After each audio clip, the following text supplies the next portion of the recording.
Thank you. Councillor Mammoliti.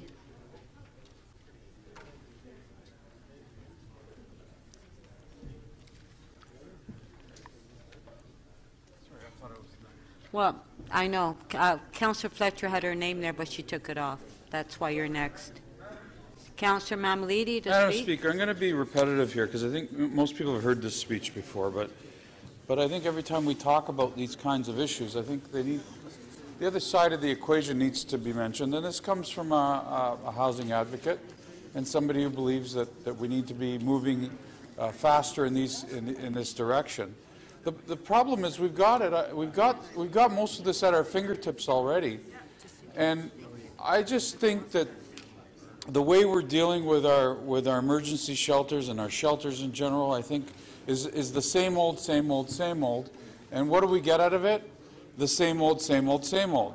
I think we should be thinking outside the box a little bit more and figuring out how to get these things done sooner. And I'm not one that favors shelters the way we see shelters today.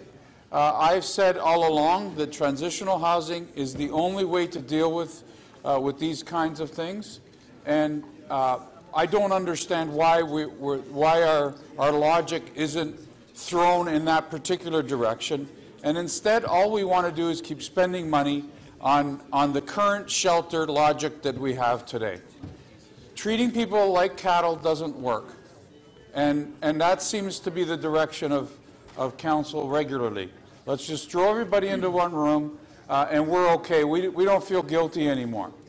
At the end of the day, we can get the same results, probably a little cheaper than what we're doing now, if we were to put some thought into a more progressive way, perhaps, of thinking about that. And the other part to this equation is we still, as a city, refuse to look at what is at our fingertips with landlords that are out there and are prepared to work with the city in housing people, yes, even immediately, if they need it, in units that are sitting vacant in the City of Toronto. We are still refusing to deal with them. And until we I guess, realize that, we're just going to keep doing the same thing over and over again. Why is it that we don't want to deal with the landlords? What's the reason we don't want to open up some dialogue and some agreements with some of the landlords that are prepared to give us the units immediately in the City of Toronto? I can give you probably 15 or 20 of them that are prepared to work out a deal with the City of Toronto. I know that our staff are prepared to do that. I know that the direction that we've given in this council in the past with policy allows us to do that.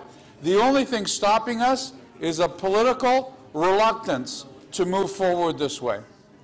So while I agree with many of the initiatives that we take on with respect to this, I think that politics is standing in our way, and I think that just building on more shelters and throwing money into shelters as we see it and as we've seen it before really doesn't solve the problem. There are ways to deal with this permanently, and I think the politics is stopping us from doing that.